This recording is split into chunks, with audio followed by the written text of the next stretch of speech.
సమస్యలు లేని జీవితం అంటూ ఉండదు. ప్రతి ఒక్కరి జీవితంలో ఏదో ఒక సమస్య ఉంటుంది. మీ సమస్యలన్నిటినీ తొలగించే ఓం శ్రీ కనకదుర్గా జ్యోతిష్యాలయం. విద్యా, ఉద్యోగం, ఆర్థిక, కుటుంబ సమస్యలు, ప్రేమ, పెళ్లి సమస్యలు, వ్యాపార సమస్యలు, ఇలా ఏ సమస్యకైనా పరిష్కారము అనేది చెప్పబడును. అలాగే స్త్రీ పురుష వశీకరణము అనేది ప్రత్యేకంగా చేయబడును. లంక బిందెలు, గుప్త నిధుల గురించి కూడా చూడబడును, చెప్పబడును. Phone number 6302400814. మరియు ఏ ఇతర సమస్యలకైనా సరే శక్తి పూజలు చేసి పరిష్కారము అనేది చూపబడును. యంత్రాలు ఇవ్వబడను. మీరు ఎక్కడెక్కడో జ్యోతిష్యం చూపించుకొని నిరాశ చెంది ఉన్నారా? అయితే ఒక్కసారి గురువు గారికి కాల్ చేయండి. Phone number 6302400814. జై వారాహి మాత. Welcome to my channel.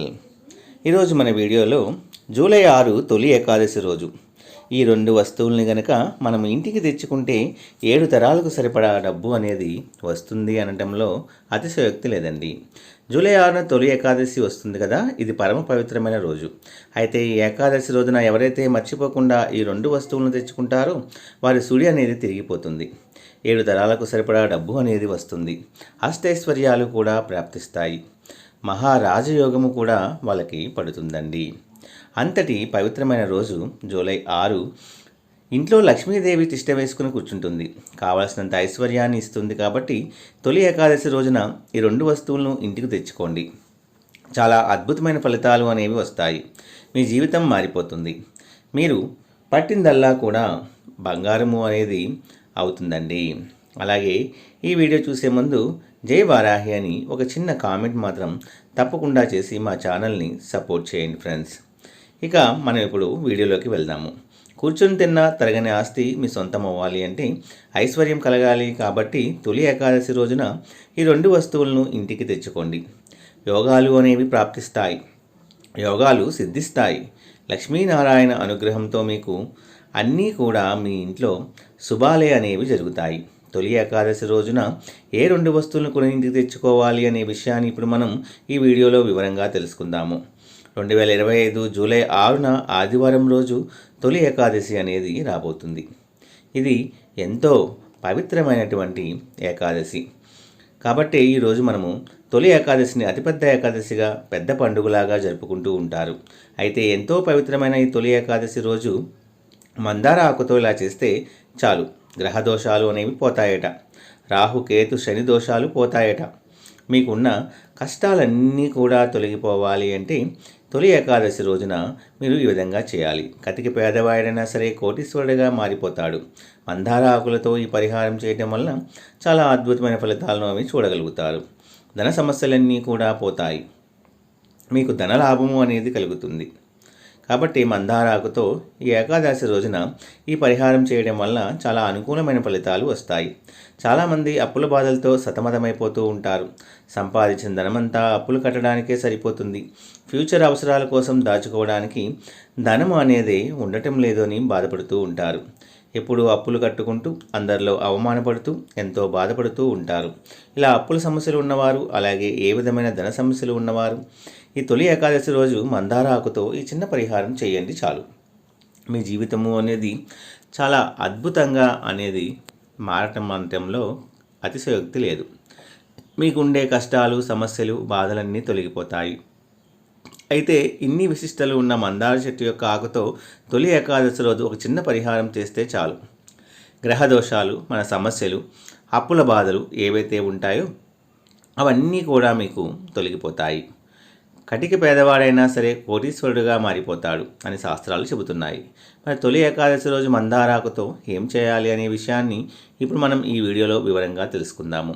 అత్యంత ప్రాముఖ్యత ఉన్న తొలి ఏకాదశి పండుగ రోజున మనము విష్ణుమూర్తిని పూజించాలి. మందార ఆకులు అంటే లక్ష్మీదేవికి చాలా ఇష్టం. మందార పూలతో చేసే పూజ అంటే లక్ష్మీనారాయణుల ఇద్దరికీ ఇష్టము. మందార ఆకులు ప్రకృతి నుండి వస్తాయి. ప్రకృతి నుండి వచ్చే ఆకులతో, పూలతో ఏ పరిహారం చేసినా 100% ఫలితాలు అనేవి వస్తాయి. మనం రకరకాల పూల చెట్లను ఇంట్లో మనము పెంచుకుంటూ ఉంటాము. అయితే మందార మొక్కకి విశిష్టత అనేది చాలా ఉంది. మనకు ఇంట్లో పెంచుకోవడానికి వీలుగా ఉండే పూల చెట్లలో మందార చెట్టు కూడా ఒకటి. ఈ చెట్టుకు అన్ని కాలాల్లో పూలు పూస్తూనే ఉంటాయి. చాలామందికి మందారం మొక్కను మన ఇంట్లో పెంచుకోవచ్చా అనే సందేహము అనేది కలుగుతుంది. అయితే సందేహం అయితే ఏమీ అవసరం లేదండి. తప్పకుండా మన ఇంట్లో మందార మొక్కను పెంచుకోవచ్చు. నిశ్చింతగా మందార చెట్టుని ఇంట్లో మనం పెంచుకోవచ్చు. మందార మొక్క పూలు పూస్తే చూడడానికి చాలా అందంగా ఉంటుంది. ఈ మొక్క ఎన్ని పూలు పూస్తే అంత సంపద మన ఇంట్లోకి వస్తుందని కూడా పండితులు మనకి చెబుతూ ఉంటారు. దేవత పూజకు కూడా మనం మందార పూలను ఉపయోగిస్తూ ఉంటాం. దేవతా వృక్షాలకు కూడా మందార చెట్టుకు ప్రాధాన్యత ఉంది. మన శాస్త్రాల్లో చెప్పిన 5 దేవతా వృక్షాలలో మందార చెట్టు కూడా ఒకటి. ఆ 5 దేవతా వృక్షాలు ఏమిటి అంటే మనకి మొదటిగా ఫస్ట్ది మనకి పారిజాతం మొక్క, తరువాత రెండవది కల్పవృక్షం, మూడవది హరిచందన, నాలుగవది సంతాన వృక్షం, ఐదవది మందారం. ఈ 5 వృక్షాలను దేవతా వృక్షాలు అంటారు. దేవతా వృక్షాల్లో మందార చెట్టు ఉండటం వల్లనే దీనికి ఎంతో ప్రాముఖ్యత ఏర్పడింది. అన్ని కాలాల్లో కూడా పూలు పూసే ఈ మందార మొక్కను ఇంట్లో పెంచుకుంటే ఇంట్లోని వారికి ధనానికి లోటు ఉండదు. ఎర్రని మందార పూలను దేవతా ఆరాధనలో ఎవరైతే వినియోగిస్తారో వారి కోరికలను భగవంతుడు తప్పక నెరవేరుస్తారని పురాణాలలో కూడా చెప్పబడి ఉంది. ఎర్ర మందార పువ్వు మొక్కలను ఇంట్లో పెంచి బయటికి గనక మీరు వెళ్ళేటప్పుడు ఆ మొక్కను చూస్తూ బయటికి వెళ్ళటం వల్ల అంతా శుభమే కలుగుతుంది. చెట్టు అంతా పూలు పూసిన మందార చెట్లను చూస్తే మనసంతా ఎంతో ఆహ్లాదంగా మారిపోతుంది. మానసికపరమైన దోషాలను కూడా మందార చెట్టు అనేది తొలగింపచేస్తుందన్నమాట. ఈ మొక్కను ఇంట్లో మనము సింహ ద్వారానికి కుడివైపు ఉండేలాగా పెంచుకుంటే చాలా మంచిదని పండితులు చెబుతున్నారు. అంతేకాదు ఎర్ర మందార పువ్వును తలలో పెట్టుకోవడం వల్ల స్త్రీలు దీర్ఘసుమంగలిగా ఉంటారని ఒక నమ్మకం కూడా ఉంది. మందార పూలతో కట్టిన మాలను దేవతారాధనకు తప్పకుండా ఉపయోగించవచ్చండి. మందార మొక్కతో ఆధ్యాత్మికంగానే కాకుండా ఆయుర్వేద పరంగా కూడా ఎన్నో ఉపయోగాలు ఉన్నాయి. కనుక మందార మొక్కను ఇంట్లో పెంచుకోవడం వల్ల ఆరోగ్యంతో పాటు ఆధ్యాత్మిక పరంగా కూడా లాభాలను పొందవచ్చు. అయితే ఇన్ని విశిష్టతలు ఉన్న మందార చెట్టు యొక్క గొప్పతనము అనేది ఆకుతో అంత గొప్పది కాబట్టి ఆ ఆకుతో తొలి ఏకాదశి రోజు ఈ చిన్న పరిహారం చేస్తే చాలు. గ్రహ దోషాలు, ధన సమస్యలు, అప్పుల బాధలు అన్నీ తొలగిపోతాయి. కటికి పేదవాడైనా సరే కోటీశ్వరుడుగా మారిపోతాడు అని శాస్త్రాలు కూడా చెబుతున్నాయి. మరి తొలి ఏకాదశి రోజు మందారాకుతో ఏమి చేయాలి అనే విషయాన్ని ఇప్పుడు మనము ఈ వీడియోలో వివరంగా తెలుసుకుందామండి. ఎంతో ప్రాముఖ్యమైన తొలి ఏకాదశి పండుగలకు ఆది. తెలుగు సంవత్సరంలో అన్ని పండుగలను వెంటబెట్టుకొచ్చేది తొలి ఏకాదశి. ఆషాఢశుద్ధ ఏకాదశిని తొలి ఏకాదశి అంటారు. సంవత్సరం మొత్తం మీద 24 ఏకాదశులు వస్తాయి. ప్రతి నెల కృష్ణపక్షంలో ఒకటి, ఇంకా శుక్లపక్షంలో మరొకటి. ఈ విధంగా ప్రతి నెల 2 ఏకాదశులు వస్తూ ఉంటాయి. మొత్తం 2 ఏకాదశులు వస్తాయి. ఏకాదశి అంటే 11 అని అర్థం. మనకు ఉన్నటువంటి 5 జ్ఞానేంద్రియాలు, 5 కర్మేంద్రియాలు, వీటిని పనిచేయటం అయిన మనసును కలిపితే 11. ఈ 11 ఏకముఖంగా పనిచేసే సమయమే ఏకాదశి. ఆషాఢమాస ఏకాదశిని మనము తొలి ఏకాదశిగా మనమందరము కూడా జరుపుకుంటూ ఉంటాము. ఇక దీన్ని శయన ఏకాదశి, ప్రథమ ఏకాదశి, హరివాసరం అని కూడా అంటారు. ఈ రోజు నుంచి శ్రీ మహావిష్ణువు క్షీరాబ్దిలో శేషపాను పైన శయనిస్తాడు. అందుకే దీన్ని శయన ఏకాదశి అని కూడా మనందరము పిలుస్తూ ఉంటాము. పంచభూతాలు, సూర్యచంద్రులు, గ్రహాలు పరస్పర సంబంధాన్ని గమనాన్ని బట్టి ఇది ప్రకృతిలో జరిగే మార్పులకు సంకేతంగా కూడా చెప్పవచ్చు. ఉత్తర దిశగా ఉన్న సూర్యుడు ఈ రోజు నుంచి దక్షిణ దిశకు వాలుతున్నట్లుగా కనిపిస్తాడు. సూర్యుడు దక్షిణ దిశ నుంచి ఉదయిస్తున్నట్లుగా అందరికీ కూడా కనిపిస్తూ ఉంటాడు.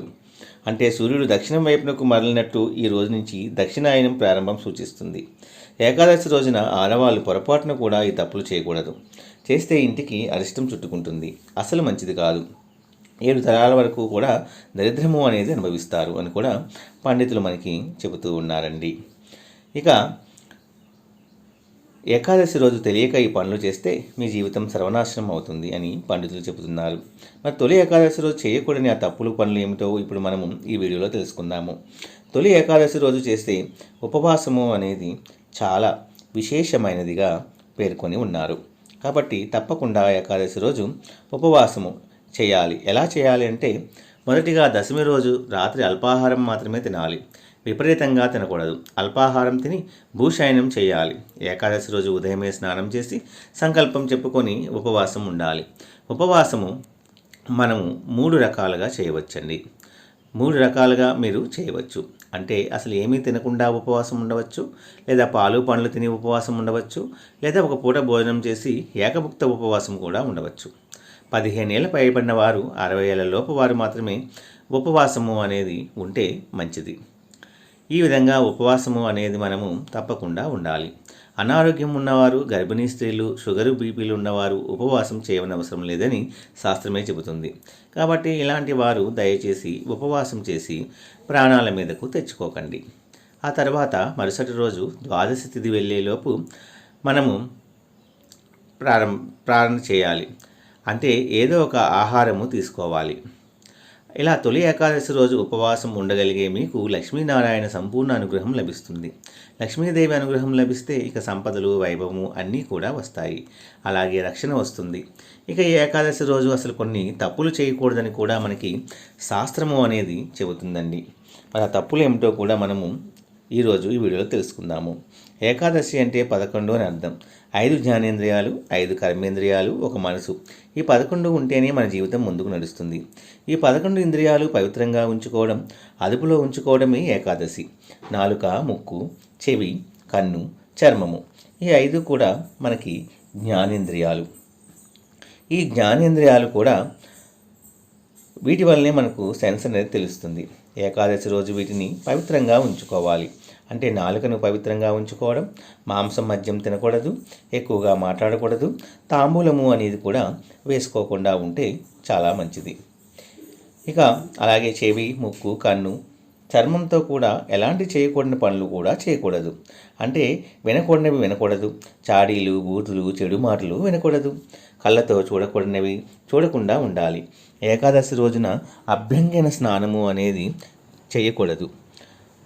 ఎందుకంటే అది భోగదాయకము. క్షవరం కూడా చేయించుకోకూడదు.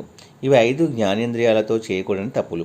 ఇక కర్మేంద్రియాల విషయానికి వస్తే వాక్కు, చేతులు, కాళ్ళు, మలద్వారం, మూత్రద్వారం, ఈ 5 కర్మేంద్రియాలు. ఈ కర్మేంద్రియాలతో కూడా మీరు ఎటువంటి తప్పులు అనేవి చేయకూడదు. అంటే పరులను నిందించకూడదు, బాధ పెట్టకూడదు, సహచరులతో చర్చలకు, వాదనలకు దిగకండి. అలాగే దశమి రాత్రి నుండి ద్వాదశి రోజు పాలన చేసి వరకు బ్రహ్మచర్యం పాటించాలి.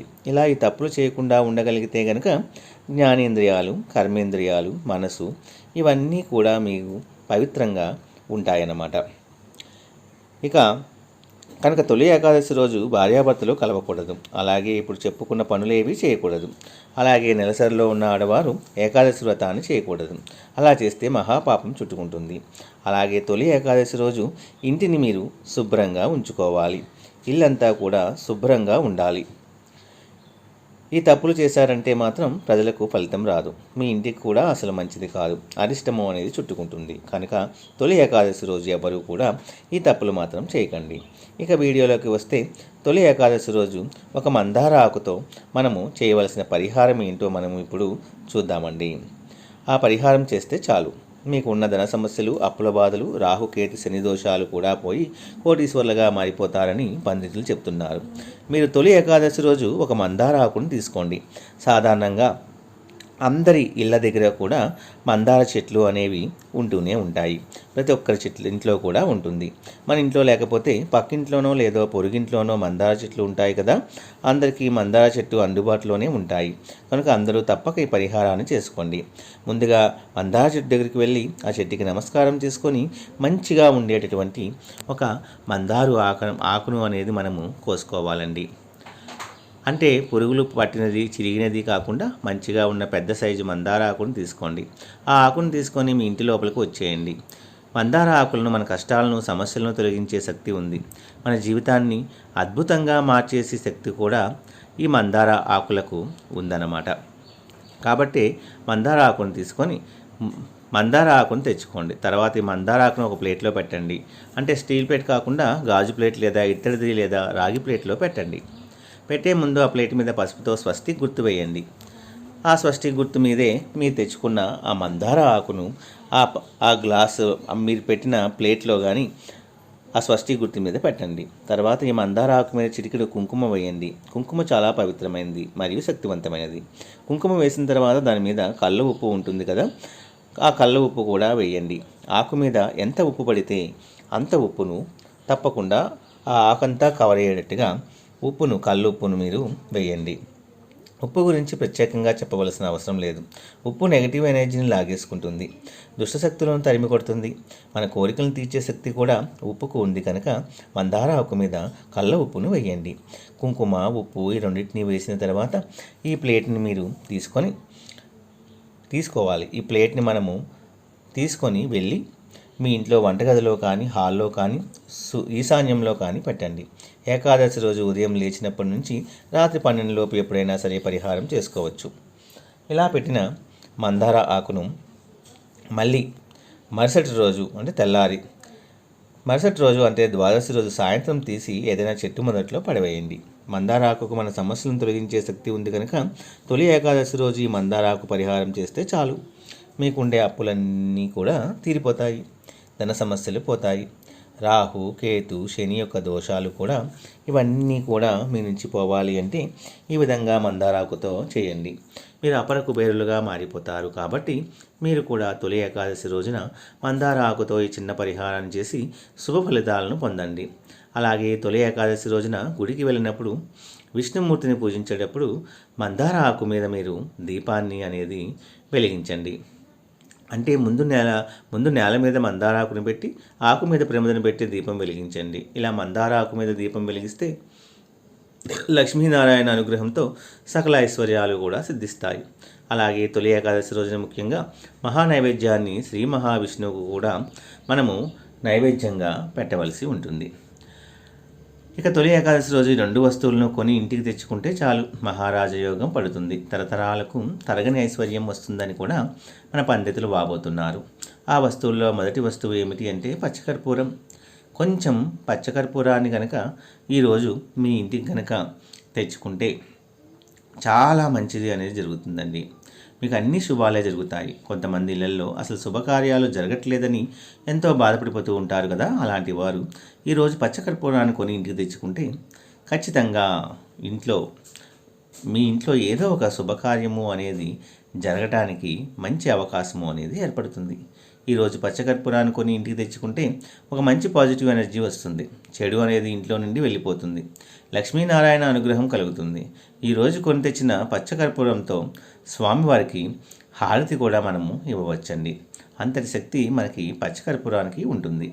లేదా మీ పూజ గదిలో పెట్టి ఉంచవచ్చు, లేదా ప్రసాదంలో కొంచెం పొడిని చేసి కలపవచ్చు, మీ ఇష్టం. ఈ పచ్చకర్పూరంతో మీరు ఏ విధంగా అయినా సరే చేసుకోవచ్చు. కానీ ఖచ్చితంగా పచ్చకర్పూరంకు మాత్రం కొని తెచ్చుకోండి. మీ ఇంట్లో ఆల్రెడీ ఉన్నా పర్వాలేదు, కొంచెం పచ్చకర్పూరం అనేది అయినా సరే కొంచెమైనా సరే మీరు కొనేసి ఇంటికి మాత్రము తప్పకుండా తెచ్చుకోండి.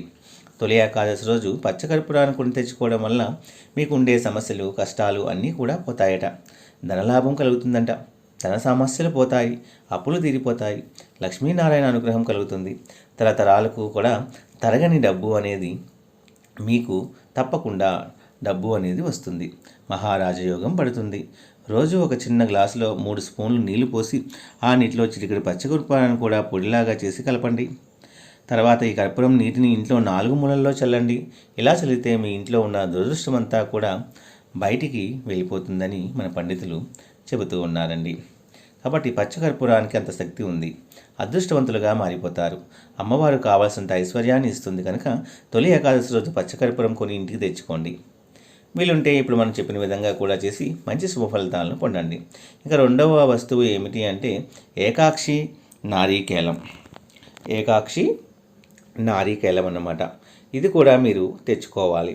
ఈ తొలి ఏకాదశి రోజు ఒక ఏకాక్షి నారీకేలాన్ని కొని తెచ్చుకొని మీ పూజ గదిలో పెడితే దరిద్రమంతా కూడా పోతుంది. ఈ ఏకాక్షి నారీకేలం అనేది పూజా స్టోర్స్లో దొరుకుతుంది. మహా అయితే ఇది 100 రూపాయలు ఉంటుంది అంతే. కాబట్టి ఈరోజు ఒక 100 రూపాయలు అనేది మీరు ఖర్చు పెట్టగలిగితే మీకున్న దరిద్రమంతా పోయి అదృష్టము అనేది మీకు పడుతుంది. ఒక ఏకాక్షి నారికేలాన్ని కొని తెచ్చుకొని మీ పూజ గదిలో పెట్టుకుంటే లక్ష్మీనారాయణ అనుగ్రహం లభిస్తుంది. లక్షలు కాదు, కోట్లు రావడానికి కూడా అవకాశం ఉంటుంది. కనుక ఈరోజు ఎలా అయినా సరే ఒక ఏకాక్షి నారికేలాన్ని కొని ఇంటికి తెచ్చుకోండి. ఏకాక్షి అంటే ఒక కన్ను గలది అని అర్థం అన్నమాట. కాబట్టి ఇలాంటి నారికేలాన్ని కనుక మీరు తెచ్చుకుంటే మీకు అంతా కూడా శుభమే జరుగుతుంది. ఈ ఏకాక్షి కొబ్బరికాయలు చాలా చిన్నవిగా ఉంటాయి. సాధారణంగా కొబ్బరికాయలు 3 కళ్ళు కలిగి ఉంటాయి. 3 కళ్ళు ఉన్న కొబ్బరికాయలే నైవేద్యానికి పనికి వస్తాయి. ఒక కన్ను ఉన్న కొబ్బరికాయలు కొన్ని ఉంటాయి. ఇవి సృష్టిలో వీటికి ప్రత్యేకమైన వస్తువుల్లో ఇదొకటి మనము చెప్పుకోవచ్చు అనమాట. ఇలాంటి ఏకాక్షి కొబ్బరికాయని ఇంటికి తెచ్చుకోండి. ఇది పూజా స్టోర్స్లో దొరుకుతాయి. ధనవంతులుగా మారాలనుకునేవారు తొలి ఏకాదశి రోజు ఈ ఏకాక్షి నారికేలాన్ని తెచ్చి చిన్న ప్లేట్లో కానీ తమలపాకులో కానీ పెట్టి పసుపు కుంకుమలు పెట్టి పూజ గదిలో పెట్టుకోండి. తద్వారా మీకు అంతా కూడా మంచిగా జరుగుతుందండి. ఇదండి ఈరోజు వీడియో. ఈ వీడియో కూడా మీ అందరికి నచ్చింది అనుకుంటున్నాను ఫ్రెండ్స్. నచ్చితే వచ్చిన లైక్ ఇచ్చి సపోర్ట్ చేయండి. అలాగే 10 మంది మిత్రులకు కూడా షేర్ చేయండి. జై వారాహి మాత. జై జై వారాహి మాత.